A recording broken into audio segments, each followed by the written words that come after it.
சங்க வைத்து தமிழ் வளர்த்த மதுரை எம்பதியில் இன்றைக்கு மக்களை காப்போம் தமிழகத்தை மீட்போம் என்கின்ற ஒரு எழுச்சி பயணத்தை தொடங்கியிருக்கிற தமிழகத்தினுடைய 2016 2021 வரை மக்களாட்சி நடத்தி தமிழக மக்களெல்லாம் இன்றைக்கு மகிழ்ச்சிகரமாக இருந்த அந்த காலம் 5 ஆண்டுகள்.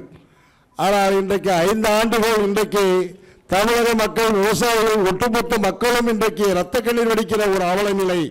இன்றைக்கு எழுச்சி தமிழர் அண்ணன் தமிழகத்தினுடைய முன்னாள் முதலமைச்சர் 2026 நிரந்தர முதலமைச்சராக இருக்கிற நம்முடைய மரியாதைக்குரிய ஐயா எழுச்சி தமிழர் எடப்பாடியார் அவர்களே, உங்களுக்கு தமிழகத்தினுடைய அனைத்து விவசாய சங்கங்களின் சார்பில், எங்களுடைய தலைவர் PR பாண்டியன் அவர்கள் சார்பிலும், ஒட்டுமொத்த மக்களின் சார்பிலும் உங்களுக்கு நான் முதற்கண் வணக்கத்தை தெரிவித்துக் கொள்கிறேன்.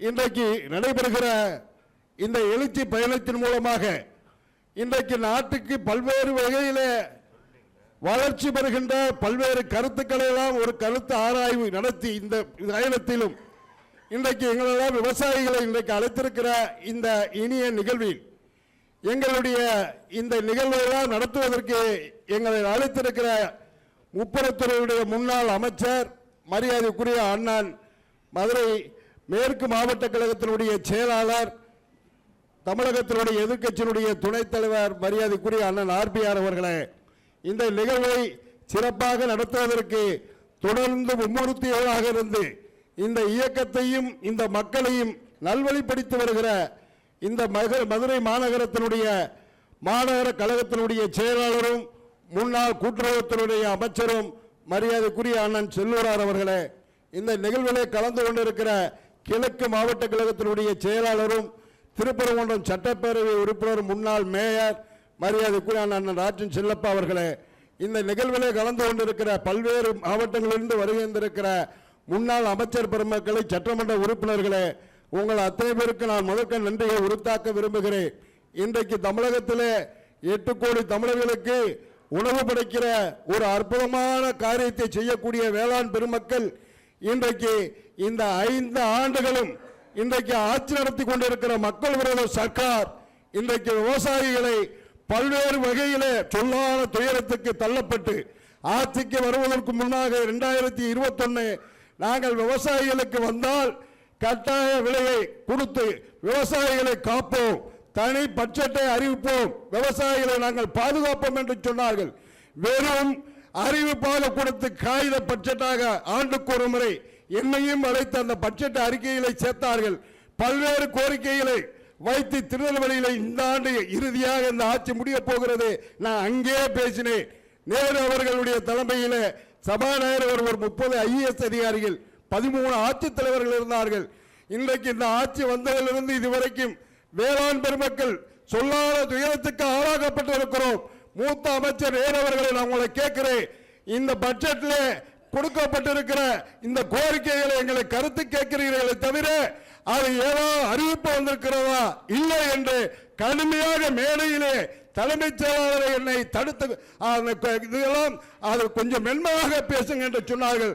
நான் விவசாயிகளுடைய வேதனை, அங்கே மக்கள் படுகிற துயரத்தை நான் கடுமையாக பேசினேன். ஆனால் அங்கு வந்திருக்கிற பிரதிநிதிக்கு சொன்ன கருத்தெல்லாம் ஏதோ அங்கு ஒன்று இங்கு ஒன்றும், ஆனால் வெறும் காகித அறிவிப்பாக இருந்ததை தவிர நடைமுறைப்படுத்தவில்லை. மரியாதைக்குரிய அண்ணன் முன்னாள் முதலமைச்சர் எதிர்க்கட்சி தலைவர் அண்ணன் எடப்பாடி அவர்கள் இருந்த காலம் 2016 புரட்சி தலைவர் அம்மா அவர்களுடைய அந்த 2வது முறை 10 ஆண்டு ஆட்சி காலத்தில் எடப்பாடி அவர்கள் ஒரு 4.5 ஆண்டு காலம் விவசாயிகளுக்கு செய்திருக்கிற பல திட்டங்களை நினைத்தால் இன்றைக்கு தமிழகத்தினுடைய விவசாயிகள் எல்லாம் எப்ப விவசாயிகளுடைய முதல்வராக வருவார் என்கின்ற ஒரு எதிர்பார்ப்பை இன்றைக்கு தமிழ்நாடு 8 திசை நோக்கி விவசாயிகள் உங்களை ஆவலோடு எதிர்பார்த்துக் கொண்டிருக்கிறார்கள்.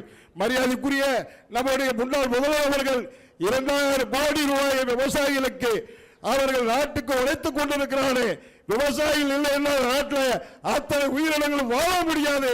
ஆனால் அந்த பெருமக்களுடைய கண்ணீரை பார்த்து அவர் விவசாயம் இருந்த காரணத்தினால் 2000 கோடி ரூபாய் தள்ளுபடி செய்து அன்றைக்கு விவசாயிகளை பால்வாத்தார்கள். இன்றைக்கும் நம்பிக்கையோடு அவருக்கு நன்றி சொல்ல கடமைப்பட்டிருக்கிறார்கள். இன்றைக்கு மரியாதைக்குரிய முதல்வர் அவர்களே, 2026 தாங்கள்தான் முதல்வர். தமிழ்நாட்டு மக்கள் முடிவெடுத்து விட்டார்கள். விவசாயிகள் வந்தது எங்கு பார்த்தாலும் மூளைக்கு பல்வேறு கூட்டங்களை போட்டு எடப்பாடியார் தான் வருவார் என்கின்ற ஒரு நிலையை நாங்கள் சொல்லிக் கொண்டிருக்கிறோம். மரியாதைக்குரிய முதல்வர் அவர்களே, நான் கேட்கிறோம், தென் மாவட்டங்களுக்கு இன்றைக்கு வாழ்வாதாரமாக வழங்கி வருகிற முல்லை பெரியாறு அணையை அன்றைய முதல்வர் புரட்சி தலைவர் அம்மா அவர்கள் அன்றைக்கு கேரள அரசு தமிழகத்தை வஞ்சித்துக் கொண்டிருக்கிறது. அம்மா அவர்கள் டெல்லி சுப்ரீம் கோர்ட் சென்று வழக்கு தொடுத்து கேரளா அந்த முல்லை பெரியாரை 152 அடியை ஏற்ற வேண்டும் என்று அவர் கடுமையாக போராடி 142 அடியை தேக்கிக் கொள்ளலாம். பிறகு அங்க பேபி அணையை பலப்படுத்தி 152 அடியை ஏற்றிக் கொள்ளலாம் என்கின்ற ஒரு உத்தரவை பெற்று வந்தார்கள்.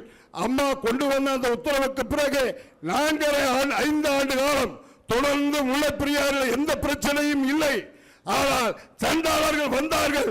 இன்றைக்கு தண்ணியை பெறுவதற்கு நாங்கள் போராடி கொண்டு இருக்கிற ஒரு நிலைமைக்கு தான் தள்ளப்பட்டு இருக்கிறோம்.